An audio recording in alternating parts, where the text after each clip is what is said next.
Refletir com você em alguns versículos da palavra de Deus, para que nós possamos entender a crise porque passa o nosso tempo e para que nós entendamos aquilo que pode curá-la nesse momento.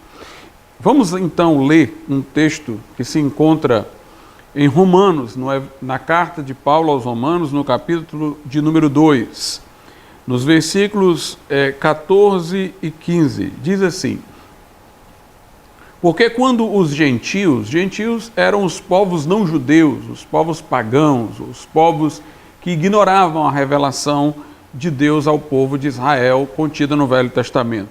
Porque quando os gentios que não têm lei, isto é, a lei de Moisés, escrita, revelada, fazem por natureza as coisas da lei, eles, embora não tendo lei, para si mesmos são lei, pois mostram a obra da lei escrita em seus corações, testificando juntamente a sua consciência e os seus pensamentos, quer acusando-os, quer defendendo-os.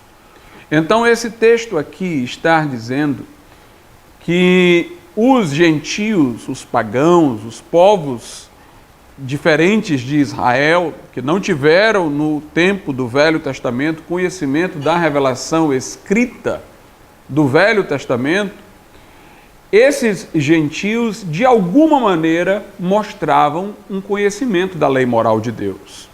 Mostravam que a obra da lei estava escrita neles mesmos, ou seja, em suas consciências, porque eles procuravam ter por recomendáveis as condutas conforme a lei, mesmo não conhecendo a lei escrita, e as consciências deles os reprovava quando eles agiam contrariamente à lei, bem como os aprovava quando agiam de modo adequado. Isso mostra que a lei moral de Deus, ela está de alguma forma inscrita no nosso coração, na estrutura da nossa natureza humana. E o homem racional, ponderando a sua própria natureza, os critérios de proporção e de moderação, para ela, é capaz de identificar o que é virtuoso e o que é um vício. É capaz de discernir o certo e o errado, além de ter a sua consciência que age de maneira mais imediata em relação a uma determinada conduta para aprová-la ou para desaprová-la. Por isso, muitos filósofos gregos, como Aristóteles, por exemplo, ou grandes figuras do mundo político romano, como Cícero, como Marco Aurélio, foram capazes de escrever sobre assuntos morais de maneira tão próxima do cristianismo, falando das virtudes, falando dos vícios, falando do certo, falando do errado. E nós podemos perceber em muitos de seus escritos que eles, através de suas reflexões teóricas, constataram inúmeras coisas concernentes à lei moral. Nós cristãos, nós evangélicos, acreditamos na excelência da palavra de Deus, da Bíblia, porque ela não apenas fala da lei, mas ela fala do Evangelho, ela fala dos acontecimentos relacionados a Jesus Cristo, que são o fundamento da nossa salvação. Jesus Cristo fez o que nenhum de nós pôde fazer. Ele obedeceu integralmente essa lei e ele tomou sobre si os nossos pecados, morreu vicariamente em nosso lugar para garantir-nos o perdão, para nos assegurar a expiação da nossa culpa e para nos reconciliar com Deus. Saber quem Jesus Cristo é, saber como ele está ligado ao Pai na Trindade, saber o que ele fez na cruz, não é uma coisa simplesmente constatada historicamente. Nós constatamos fatos, ele foi crucificado. Ele teve um desaparecimento de seu túmulo, mas esse desaparecimento foi ressurreição, sua morte foi vicária. Ele declarou ser filho de Deus, mas ele era filho de Deus. Para nós sabermos que isto tudo é assim, nós temos que apelar para o escrito sagrado, nós temos que apelar para a Bíblia. É nela que nós temos a revelação de quem Jesus Cristo é, do que ele fez, não somente no Novo Testamento, mas nas profecias que foram feitas no Velho Testamento e que ele cumpriu. Desejaríamos, e por isso evangelizamos, que a sociedade se tornasse cristã pela conversão de seus membros, dos indivíduos, porque o evangelho se destina primariamente a pessoas. Jesus veio morrer por pessoas, para resgatá-las do pecado e da morte, para fazê-las pessoas redimidas, salvas pela graça de Deus.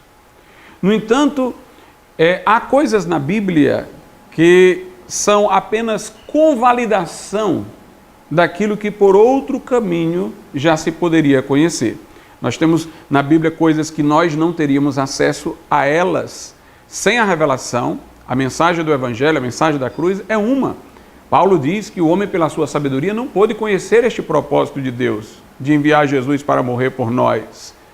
Por isso, aprove a Deus salvar os crentes por aquilo que os homens consideram loucura, que Deus tenha feito isso, tenha tido por nós um amor tão excedente que nos enviou o seu próprio Filho para morrer. A mensagem da cruz, portanto, ela não foi alcançada pela sabedoria humana, ela não teria sido conhecida, senão por revelação. No entanto, há coisas na Bíblia que são convalidação de coisas que nós já poderíamos a elas chegar, pela razão, pela reflexão. E a Bíblia as registra para que elas se tornem inequívocas e inquestionáveis. Uma delas é a lei moral, que nós acabamos de ler acerca dela.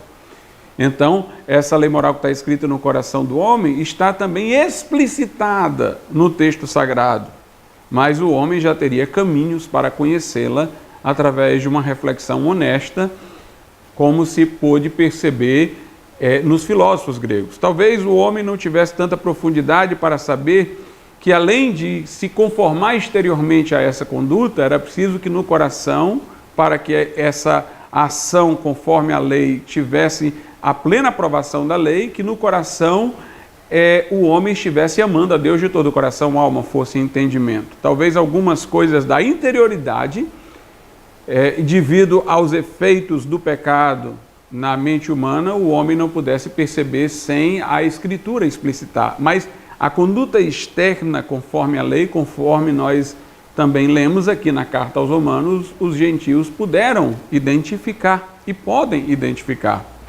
Então nós vivemos numa sociedade hoje chamada de pós-cristã, que está abandonando tudo quanto é relativo ao cristianismo, mas não é apenas isso que ela está abandonando ou deixando para trás. Ela está deixando para trás também aquelas coisas que o homem poderia conhecer até mesmo sem as Escrituras, como essa lei moral. Nós estamos vendo um relativismo moral, um ceticismo ético. As pessoas não acreditam mais que exista um certo e errado, objetivamente falando, em bem e mal. Para elas tudo é questão subjetiva, de preferência e de gosto. E a moral fica reduzida à estética, à preferência, ao gosto, né? Então aí nós não estamos vendo apenas um abandono do cristianismo, mas um abandono da natureza humana. Hoje em dia, nós como cristãos entendemos que vivemos numa sociedade plural, nós entendemos que o Estado é laico e nós não queremos que o Estado seja confessional, patrocinando uma igreja específica, mas nós queremos que a sociedade guarde pelo menos aquilo que a Bíblia simplesmente convalida, que não é o que ela revela de maneira especial, é o que ela convalida, é aquilo que já poderia ser conhecido de outra forma e que, portanto, o homem comum, mesmo não sendo cristão, é capaz de reconhecer se não estiver totalmente dopado, embriagado por ideologias desconstrutivistas, por ideologias artificiais. Hoje em dia nós vemos um trabalho de engenharia social, pessoas querendo reconstruir o mundo, a sociedade e o homem, como se o homem pudesse ser ao mesmo tempo criador e criatura, pudesse se autogerar, se refazer deliberadamente, como se ele não tivesse uma natureza humana, como se ele pudesse refazer-se enquanto homem, redefinir-se enquanto homem, fazer uma outra natureza humana. Isso é inconcebível. Portanto, o que nós estamos hoje preocupados em relação à nossa sociedade é que o mínimo seja reservado, o mínimo seja preservado. O resto nós esperamos alcançar por um trabalho longo e árduo de evangelização, alcançando pessoa a pessoa, até que uma sociedade possa, teoricamente falando, voltar a ser cristã. E nós acreditamos até que, pela lógica do final dos tempos, nós não chegaremos tanto a isso, mas nós queremos que pelo menos o natural seja reconhecido, a lei moral seja reconhecida, a condição da natureza humana seja reconhecida. E também nós temos alguma fonte de informação importante na tradição. A humanidade não começou hoje, não começou agora. Nós não podemos olhar para trás e negligenciar toda a experiência humana. Nós não podemos esquecer toda a história. O que nós estamos vendo hoje é exatamente isso. As pessoas querem agir como se elas não tivessem passado e pudessem reconstruir a sociedade a cada momento, completamente diferente do que ela já foi. Mas nós temos também todo um conjunto de conhecimentos que se estabeleceu por força de uma tradição que filtrou experiências, que testou situações e viu que algumas coisas eram melhores do que outras. Aqui na primeira carta aos Coríntios, por exemplo, no capítulo 5, Paulo vai reprovar uma coisa que estava acontecendo erradamente naquela igreja, e ele vai dizer que aquilo que estava acontecendo lá, nem entre os gentios, nem entre os pagãos, poderia ser aceito, exatamente por força de uma tradição universal. Então ele diz assim, na primeira carta aos Coríntios, capítulo de número 5, ele diz: geralmente se ouve que há entre vós imoralidade, tal imoralidade que nem mesmo entre os gentios se vê, a ponto de haver quem vive com a mulher de seu pai. Então, provavelmente, havia aqui um homem que estava vivendo com a mulher do pai, ou seja, com a sua madrasta. Não diz mãe, diz que é a mulher do pai. Então, era como se fosse um filho vivendo com a esposa do pai, com a sua madrasta. Mas aqui está dito que isso nem entre os gentios se ouvia falar.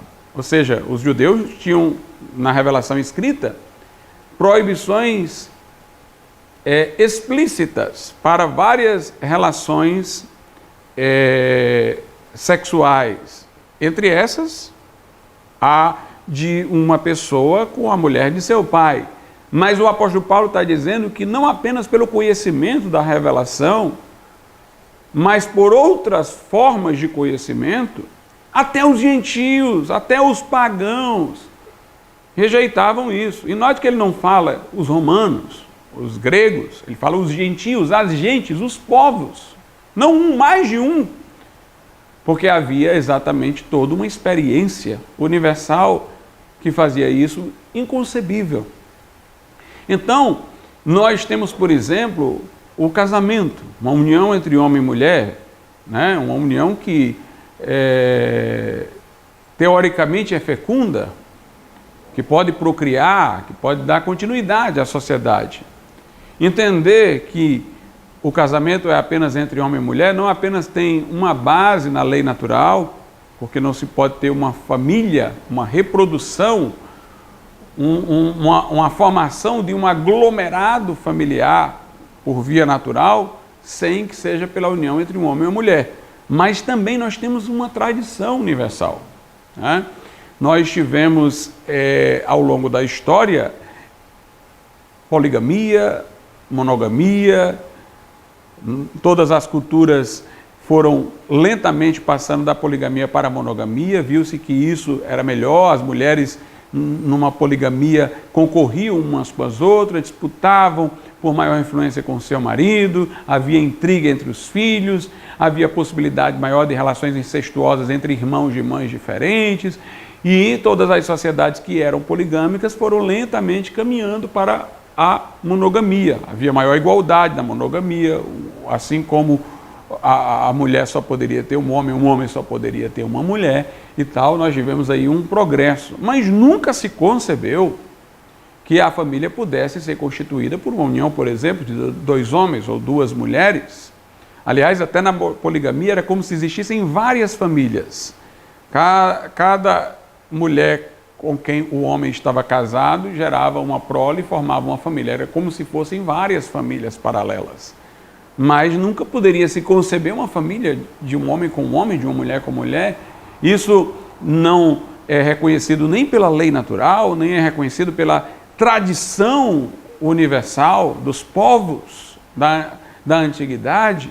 Então, nós temos hoje um movimento, eu dei apenas alguns exemplos, poderia dar muitos outros de formas de desconstrução, mas nós estamos vendo um movimento que quer negar todo o aprendizado da humanidade, que quer negar toda a tradição, que quer negar a lei natural que está escrita no coração do homem.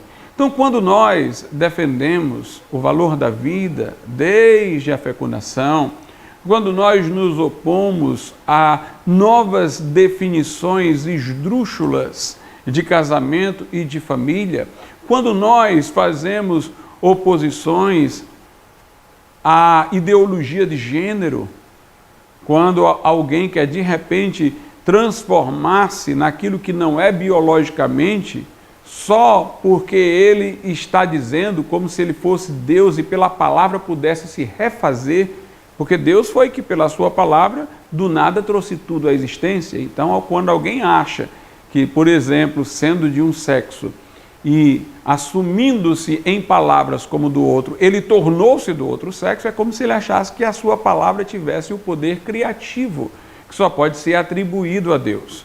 Parece que isso daí é apenas uma ideologia secular, um movimento secular, mas na verdade é uma forma de religião, na qual o homem é divinizado, tem uma mística, tem até um apelo a ideias teológicas da palavra criativa de Deus. É, portanto, uma forma de religiosidade, uma forma de religiosidade humanística, mas ainda assim uma forma de religiosidade. Essas pessoas querem dar à pessoa humana a condição divina, como se o homem pudesse refazer pela palavra. Mas o fato é que alguém dizer alguma coisa de si não muda quem ele é. Há uma natureza humana. Nós nascemos biologicamente, geneticamente, num sexo ou no outro. Isso é uma condição da natureza humana. E um bom aprendizado da tradição não nos ensinaria que esse nominalismo é bom. Porque já pensou se a gente estendesse isso a todas as coisas? Se eu pudesse, por exemplo, em cada lugar me identificar de uma forma diferente, como eu poderia me esconder por trás de uma pluralidade de nomes e de identidades no cometimento de vários crimes? Imagine que uma pessoa pudesse se relacionar com uma, assumindo uma identidade, com outra assumindo outra identidade, e dizendo que não se responsabiliza ante a uma pelo relacionamento que tem com a outra, porque com a outra ele tem uma outra identidade, e com essa ela tem identidade distinta. Seria uma loucura se nós fôssemos dar expansividade a esse raciocínio. Nós estaríamos numa sociedade esquizofrênica, nós estaríamos numa verdadeira loucura social. Então, o que nós lutamos nesses dias é para a preservação da natureza humana e para a preservação do que foi aprendido pela tradição. Trabalhamos para Jesus, evangelizando, procurando ganhar almas para Cristo, mas aí nós não queremos que nenhuma pessoa venha a converter-se por imposição do Estado, do braço do Estado. Nós queremos que as pessoas se convençam pessoalmente, porque a fé é pessoal, a fé é individual. Queremos alcançar cada pessoa individualmente. Esse trabalho de evangelização é um trabalho de pessoa a pessoa, é um trabalho da igreja enquanto igreja, e nós não queremos o patrocínio estatal para isso que nós estamos fazendo. Mas, em relação àquilo que a Bíblia não inaugura, mas convalida, em relação àquilo que não é da revelação especial, mas é do conhecimento possível a todos e que a Bíblia apenas certifica, naquilo que diz respeito à natureza humana, naquilo que diz respeito ao que foi aprendido pela tradição, nós queremos que toda a sociedade reconheça, porque cada um pode reconhecer isso, ainda que não seja cristão, ainda que não aceite a revelação escrita. E às vezes quando nós estamos colocando isso, as pessoas dizem, vocês estão dizendo isso porque vocês são religiosos, vocês se opõem às novas definições de família, porque vocês são cristãos, vocês se opõem ao aborto porque vocês são cristãos. Mas eu tenho certeza que ninguém é a favor de que se saia aí matando inocentes, já nascidos. Nós só queremos que o mesmo raciocínio se aplique aos inocentes ainda não nascidos, porém já existentes no ventre da mãe, o lugar onde deveriam mais estar protegidos. Nós, quando defendemos uma versão clássica de família, nós não estamos distantes de pessoas que não foram cristãs, como Aristóteles, como Cícero, como toda a humanidade, até tempo atrás. É claro que a sodomia sempre houve, como sempre houve, inúmeras outras coisas consideradas transgressão pela Bíblia, mas elas não eram institucionalizadas socialmente, exatamente porque não se via a naturalidade delas, não se via que elas deveriam ser patrocinadas de acordo com o que se aprendeu da tradição. Então eu quero deixar isso muito claro. Nós não queremos um Estado confessional, nós queremos uma sociedade normal, sã, não doente. Nós queremos que cada indivíduo se converta, é o que nós queremos para cada indivíduo. E o que nós queremos para a sociedade é que essa sociedade não seja uma sociedade doente, seja uma sociedade que reconheça aquilo que é peculiar à natureza humana, seja uma sociedade que reconheça o que se aprendeu por todo esse tempo de história da humanidade.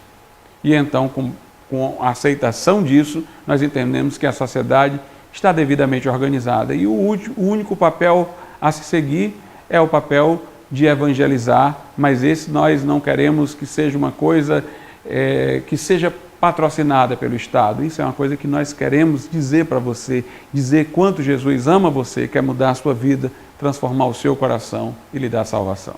Deus lhe abençoe.